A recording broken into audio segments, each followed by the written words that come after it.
E aí, pessoal?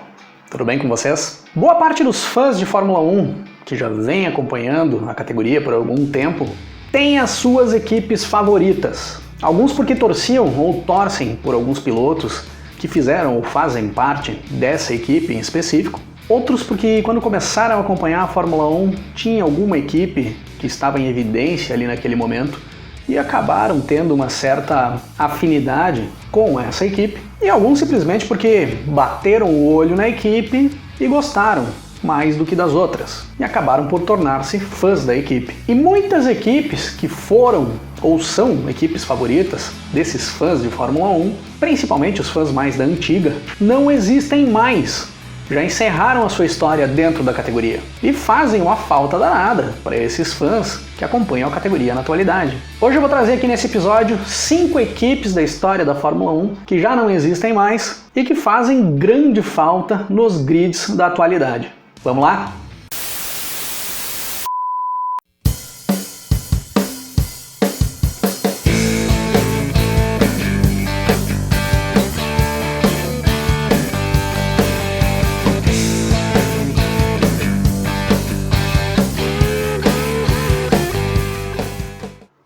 Antes de começar, pessoal, eu vou dar um recado rápido aqui para vocês. Chegaram novos produtos essa semana na loja oficial do Rock & Race. Acessem lá e deem uma olhada, porque chegou bastante coisa bacana. Inclusive, chegaram as camisetas na maior ultrapassagem de todos os tempos, no tamanho Extra GG, no famoso XGG, que muita gente vinha me pedindo nas últimas semanas. Então a galera que quer a camiseta no tamanho Extra GG, acessa lá rockandracing.com.br e garanta a sua. Eu deixo sempre o link da loja na descrição dos vídeos para facilitar o acesso de vocês. E se vocês tiverem alguma dúvida sobre o processo de compra na loja ou sobre os produtos, me chamem no direct do Instagram que eu atendo todo mundo por lá.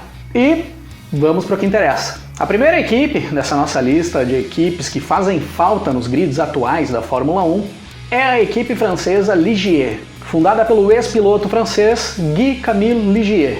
A equipe surgiu nas pistas da categoria no ano de 1976, colocando apenas um carro para disputar esse primeiro campeonato. Mas já chamou bastante atenção com o carro que colocou na pista, pelo seu desenho um tanto diferente, pouco exótico. Em um dos vídeos que eu fiz sobre os carros mais feios ou estranhos da década de 70, eu cito esse carro lá. A Ligier ficou na categoria do ano de 1976 até 1996, tendo uma ótima fase no final dos anos 70 e início dos anos 80, mais especificamente na temporada de 1980, onde a Ligier fica com o vice-campeonato no Mundial de Construtores e o seu principal piloto da história, o francês Jacques Laffite, briga pelo título mundial, tanto em 1980 quanto em 1981. Depois a Ligier vai tendo uma queda de rendimento e passa a integrar mais a parte de trás do pelotão. Mas mesmo assim, em algumas ocasiões, buscava algum destaque em algumas provas, com boas performances que colocavam em evidência novamente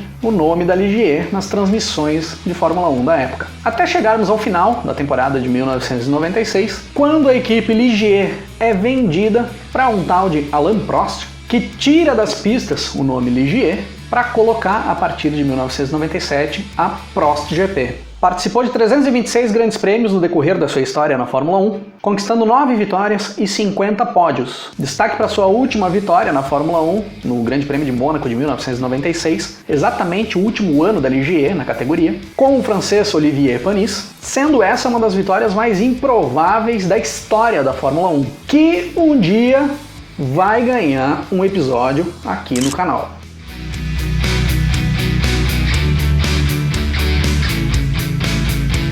A segunda equipe aqui da nossa lista é a equipe Benetton, criada na metade dos anos 80 pelo empresário italiano Luciano Benetton, que já vinha estampando a sua marca em alguns carros da Fórmula 1 na primeira metade dos anos 80, mas que em 1986 decide comprar o espólio da equipe Toleman para não só estampar a sua marca nos carros, mas sim ter uma equipe com o nome da sua marca. E já nessa primeira temporada, no ano de 1986, o austríaco Gerhard Berger conquista a primeira vitória da equipe Benetton na Fórmula 1. no Grande Prêmio do México de 1986. E a equipe já fica marcada por ter um bom crescimento nos seus primeiros anos de história. Já na virada dos anos 80 para os anos 90, a Benetton não integrava mais o meio do pelotão, mas sim estava sempre lá na frente, brigando seguido com McLaren, Ferrari e Williams por vitórias, chegando ao seu auge nos anos de 1994 e 1995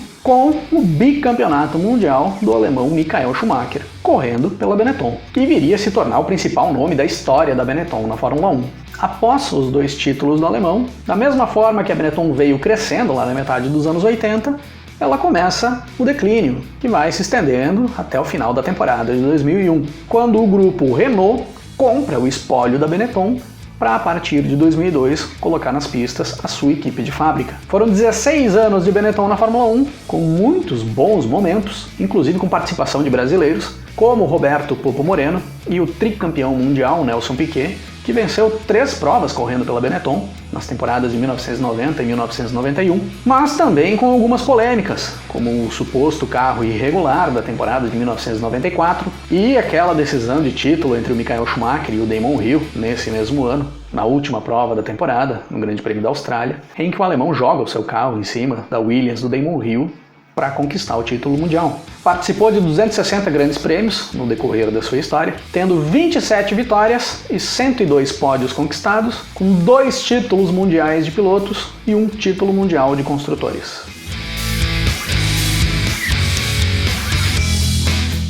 A terceira equipe aqui da nossa lista é a equipe Tyrrell, fundada no ano de 1970 pelo Ken Tyrrell, que era chefe de equipe na Matra nas temporadas anteriores, mas sai da equipe para fundar a sua equipe própria na Fórmula 1, a Tyrrell, e leva da Matra para a sua equipe o atual campeão mundial na época, Jack Stewart, que já na segunda temporada da história da equipe levaria o primeiro título mundial da história da Tyrrell, conquistando também o segundo título 2 anos depois, em 1973, tornando-se ali o maior nome da história da equipe na Fórmula 1 e virando sinônimo de Tyrrell. Quando se fala em Jack Stewart, até nos dias de hoje, é difícil de imaginar o piloto escocês sem estar dentro dos cockpits daqueles carros azuis lá do início dos anos 70. O que ninguém imaginava era que esses 2 títulos do Jack Stewart no início da década de 70 seriam os únicos títulos da história da Tyrrell na Fórmula 1, mas nem por isso teria sua importância reduzida dentro da categoria, com uma permanência de 27 temporadas. Colocaria nas pistas ainda carros históricos como o famoso P34, o Tyrrell 6 rodas das temporadas de 76 e 77 e vários pilotos de destaque no decorrer dos anos, como o alemão Stefan Beloff, na metade dos anos 80, e o francês Jean Alesi, já no início dos anos 90. Até que no ano de 1998, a equipe é vendida para o grupo British American Tobacco, que entra em 1999 na Fórmula 1 como a equipe BAR. Dentre os 27 anos da Tyrrell na Fórmula 1, foram 430 grandes prêmios com participação da equipe, 23 vitórias conquistadas e 77 pódios, 2 títulos mundiais de pilotos, os 2 com Jack Stewart, e 1 título mundial de construtores. O segundo lugar desse nosso ranking de equipes que fazem falta na Fórmula 1 vai para a equipe Brabham, fundada no ano de 1962 pelo então piloto de Fórmula 1, Jack Brabham, um australiano que já era bicampeão mundial da categoria. E o Brabham fundaria a sua equipe, ali naqueles anos, para entrar na história do automobilismo mundial, como sendo o único piloto que consegue ser campeão mundial de Fórmula 1, correndo pela sua própria equipe, no ano de 1966. E é uma marca que podemos considerar intocável dentro da categoria. Não tem como imaginar que daqui para frente alguém consiga fazer isso. E a Brabham se firma como uma das grandes na Fórmula 1, ali no decorrer dos anos 60, já com um bicampeonato mundial, em 1967, título esse conquistado pelo companheiro do Jack Brabham na equipe, o neozelandês Danny Hulme. No início dos anos 70, o Jack Brabham deixa a categoria e vende a sua equipe, que viria a ser adquirida no ano de 1972 pelo lendário Bernie Ecclestone, nunca deixando de utilizar o nome Brabham no decorrer da sua história, mesmo depois de deixar de ser propriedade do Jack Brabham, do seu fundador. Para nós brasileiros, ficaria muito conhecida ali no início dos anos 80 com as vitórias e os 2 primeiros títulos mundiais do brasileiro Nelson Piquet. Além, claro, de ser a primeira equipe do Wilson Fittipaldi na Fórmula 1, ainda lá no início dos anos 70, e a equipe da única vitória do José Carlos Patti no Grande Prêmio do Brasil de 1975. Após a metade dos anos 80, aqueles 2 primeiros títulos do Nelson Piquet, a Brabham entra em declínio, a ponto de nas últimas temporadas sofrer para conseguir colocar os carros no grid de largada. Quase não conseguia passar nos pré-qualifying. No total foram 30 temporadas na Fórmula 1, com participação em 394 grandes prêmios, somando 35 vitórias e 124 pódios, com 4 títulos mundiais de pilotos conquistados e 2 títulos mundiais de construtores.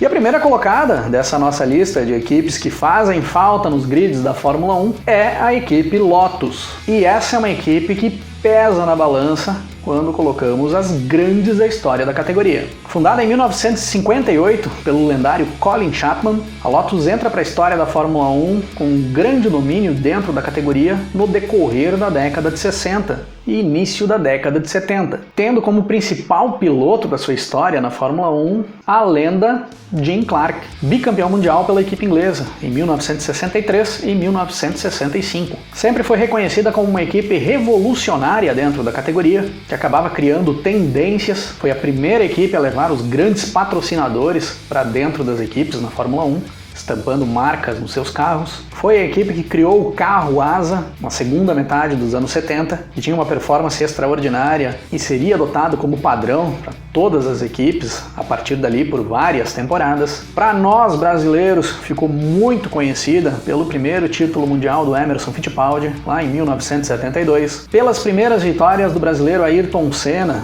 entre as temporadas de 85 e 87, as 3 temporadas que o Senna correu pela Lotus, e pela passagem do Nelson Piquet, já se encaminhando para o seu final de carreira na Fórmula 1, nos anos de 88 e 89. Além, claro, de outras lendas da categoria, como Graham Hill, Jochen Rindt, Mario Andretti, Ronnie Peterson. Foram 37 anos de Lotus dentro da Fórmula 1, de 1958 a 1994, sendo que tem um retorno da marca Lotus para dentro da Fórmula 1 dentre as temporadas de 2010 e 2015, mas não tem nada a ver com a primeira Lotus, com a Lotus do Colin Chapman, não tem vínculo nenhum. Então eu nem considero que essa tenha sido uma sequência da equipe, foram outros projetos totalmente diferentes. A Lotus original teve participação em 491 grandes prêmios, é até hoje a 4ª equipe com mais participações em grandes prêmios na história da Fórmula 1, só fica atrás de Ferrari, McLaren e Williams, conquistou 79 vitórias no decorrer da sua história e 197 pódios, é a 5ª no ranking de vitórias e pódios até os dias de hoje. São 7 títulos mundiais de pilotos e 6 títulos mundiais de construtores. É uma equipe que quase 30 anos depois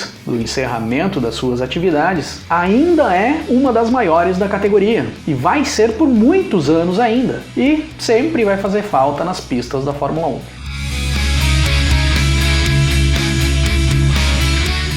E essas foram as equipes da nossa lista de hoje, das equipes que mais fazem falta nos grids da Fórmula 1. E para vocês, qual equipe faz mais falta dentro da Fórmula 1? Ou vocês são fãs de equipes que ainda estão em atividade? Deixem aí nos comentários quais são as equipes favoritas de vocês. E deixem aí também mais informações e mais curiosidades sobre essas equipes que eu trouxe para o vídeo de hoje, sobre as temporadas em que essas equipes participaram e também sobre os pilotos que atuaram dentro dessas equipes, para complementar o conteúdo aqui do vídeo, trazer mais informações. Não esquecendo de me corrigir se eu trouxe alguma informação incorreta, por favor. E podem ir citando aí também mais equipes que vocês acham que fazem falta dentro da Fórmula 1 atual, que eu acredito que dá para fazer uma série, uns 10 episódios, falando sobre essas equipes que passaram pela Fórmula 1 e deixaram a sua marca. Desde as pequenas até as maiores, que já não existem mais, tem muita equipe que faz falta nas pistas hoje em dia. E se curtiram esse vídeo, deixa o like, compartilhe o vídeo, se inscreva no canal se ainda não se inscreveu. Se quiser receber mais conteúdo do Rock and Race e apoiar mais o canal, clica no botão Seja Membro aí embaixo, dá uma olhada nos planos para membros do Clube Rock and Race. Se tiver interesse, pode assinar o plano que fica melhor para você. Sigam-me nas redes sociais, @Cris8Silvestre, tanto no Twitter quanto no Instagram, que eu sempre vou postando conteúdos extras por lá. E vamos nos falando na sequência. Grande abraço para todo mundo. Até mais!